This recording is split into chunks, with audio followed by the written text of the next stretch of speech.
Hello everybody. My name is Samad. I am Director of Archaeology Museums for Khyber Pakhtunkhwa Province. And first of all, let me take this opportunity to thanks the organizer, the Department of Culture, Antiquities and Tourism of Sindh, who had this wonderful job. And of course, the credit goes to Dr. Kaleem Lashari and Asma Ibrahim, who gathered all these legend archaeologists under one roof. For the last few years, we have been doing series of activities in Khyber Pakhtunkhwa, uh, which we believe, which is a changing perspectives in Khyber Pakhtunkhwa archaeology. We are going to more scientific field work in the archaeology. Today, I will be speaking about the Rahmandiri and Sikandar South in the Gomal Valley. Gomal Valley. It is the Deir Ismail Khan. It was a joint project with the Directorate of Archaeology, between the Directorate of Archaeology and University of Peshawar. Uh, as I said, I will be speaking about mostly on the D.I. Khan Valley, Gomal Valley, which holds the unique location in this part of the world. It is a kind of a transitional phase between, it's a gateway between Central Asia and South Asia, where the Rahmandiri is located. I said this is the transitional gateway between Central and South Asia because it is connecting South Asia with Central Asia through 71 passes which have been documented in the Gomal Valley. In Gomal Valley and Di Khan, you will see the earliest form of stone tools, the Neolithic culture, and of course this Tuchi Gomal phase, the regional phase is different, urban centers and the Hindu temples in the Salt Range. Again, in the early Islamic tombs you will find in Di Khan. Rahmandiri was excavated for the first time by the great Farzand Ali Durrani in early 70s, and then it was re-excavated by the Professor Dr. Ahsan Ali and George Erdoshi, and thanks to Professor Kenoir who shared these photographs with me.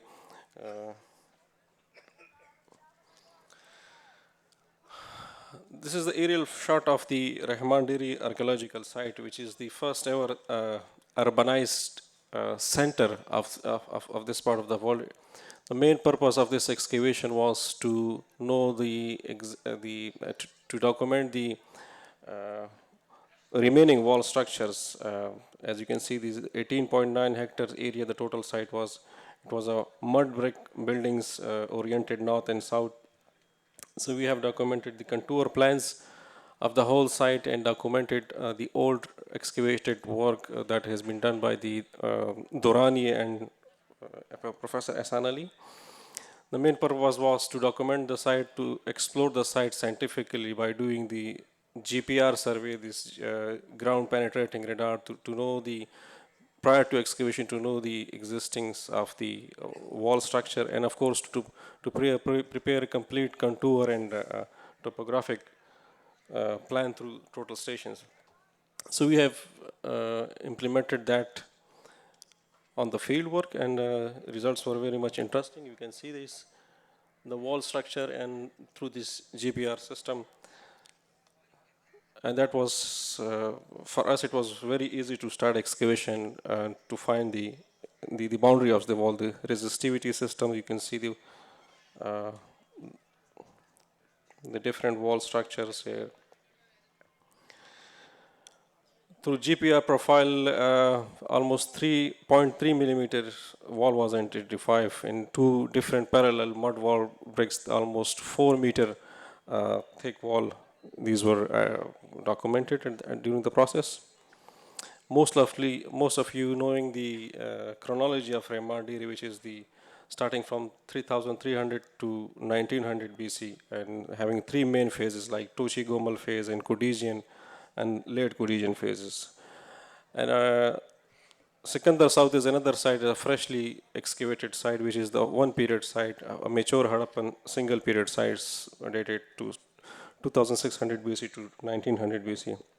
So we started excavations, and the Rahmandiri results were very much fascinating for us.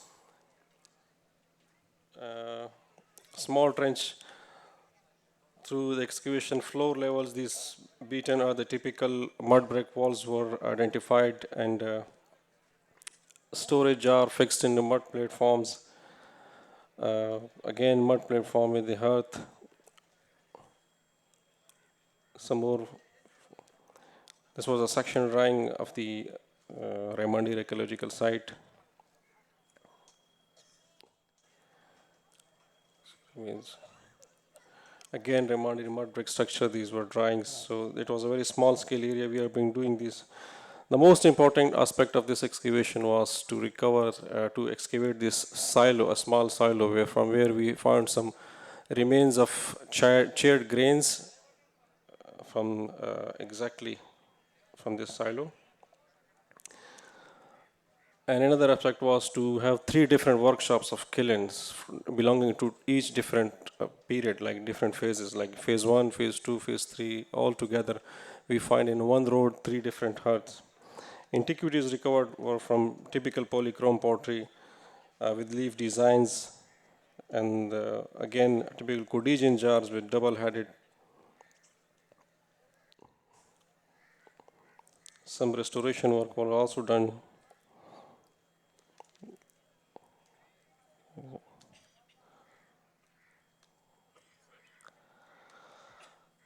And a jar with the hound having a spotted body. In horn deity, the famous horn deity, we found it, and also a Codigian period potsherds with mark and saw design, different dishes, and these typical Central Asian type of seals. From,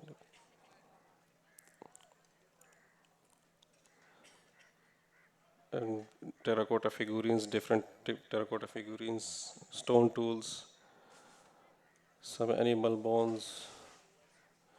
And these are the grains we find from this silo. And thanks to Professor Markiner, he did the C14 date for these, and these are to 2800 and 2900 BC. These are exactly dated to that period. After Rahmandiri, we find another site that is Sikandar Junubi or Sikandar South, a single period, mature Harappan period site. We have also excavated that site.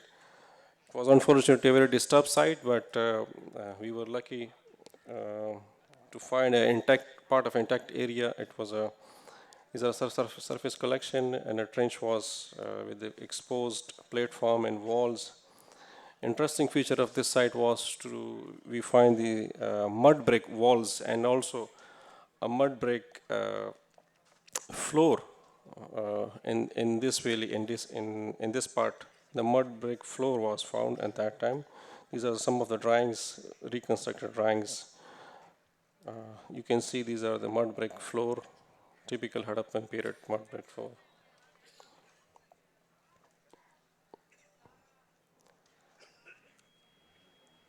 Some circular hearths again. We also, like Rahmandiri, we also find some hearth. And this is the area where we found the abundance of terracotta cake in one place. This is the area. Probably the pottery kiln.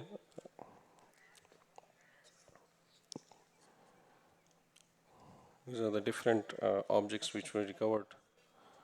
This is the last slide, and my conclusion is that the Gomal Plain is archaeologically, culturally, and historically is a very rich area that has diverse cultural traditions, owing mainly to its geographical setting that connects Central Asia with South Asia. Therefore, it needs a comprehensive archaeological investigation to understand not only the cultural significance of this region, but also the movement of human population from Central Asia over the years.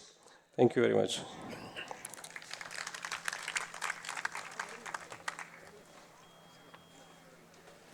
Assalamu alaikum. I hope everybody is not going to fall asleep. I know you just had lunch, but inshallah, I will wake you up. Okay? So first I would like to say thank you very much to the organizers and to the government of Sindh and the ministers and all of the chief minister for coming here and all of the people who have worked so hard to make this event possible. This was planned for a long time, but the final, I know, had to come together very quickly. And I appreciate all the hard work for all of the hundreds and hundreds of people who have been working behind the scenes to make this happen. So please give them all a round of applause for making this happen. I also want to especially thank the Department of Archaeology, Government of Pakistan, for allowing me to work in Pakistan. I've worked here for over 40 years, beginning in Balakot near Sonmiani in Karachi. And then also I've worked on Mohenjo-Daro with my professor George Dales and also at Harappa. Many different funding agencies have supported our work, and I also want to especially thank my Indian colleagues, who one of them should be coming here soon, Vasant Shinde. So the Archaeological Survey of India has allowed me to work also in India, so we can compare things from India and Pakistan to understand the different archaeology features from the archaeological sites. So I will be talking about a site today. I'm going to be comparing the site of, I think you can see here, Mohenjo-Daro, which everyone has seen. If you haven't been out to the site, you should go out and look at this structure. This is the city wall and the gateway for Mohenjo-Daro. And then Harappa, which is a site which we've excavated extensively. Unfortunately, at Harappa, the Tekadars took all the bricks and they used it for the Multan Railway. Fortunately, they didn't build a railway on this side of the Indus, so Mohenjo-Daro was protected.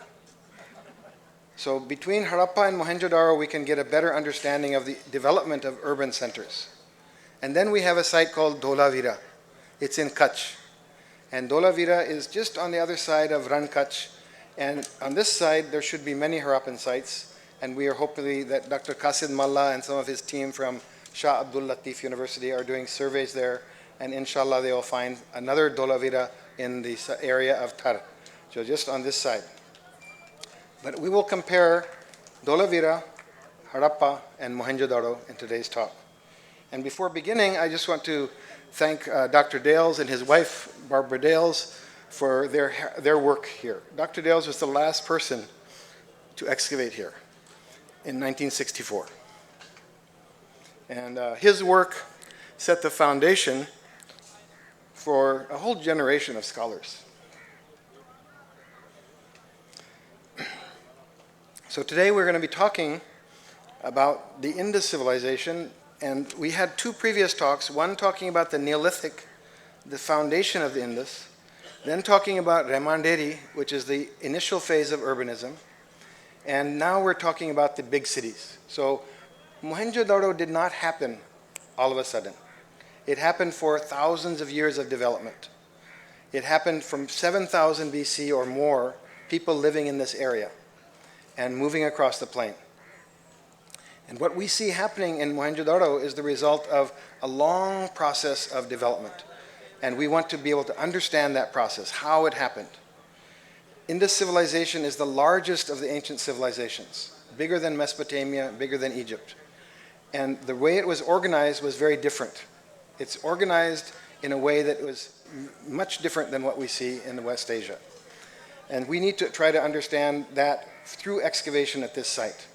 Dr. Dales excavated in 1964, and there was a moratorium on excavation since that time. And I'm going to argue that we have to begin excavating Mohenjo-Daro again. Because without excavation, we don't have any way to know more about this site. Mohenjo-Daro, the remains that we see today have been eroding since this site was abandoned at the Kushana period. Mohenjo-Daro was never abandoned by the Harappans.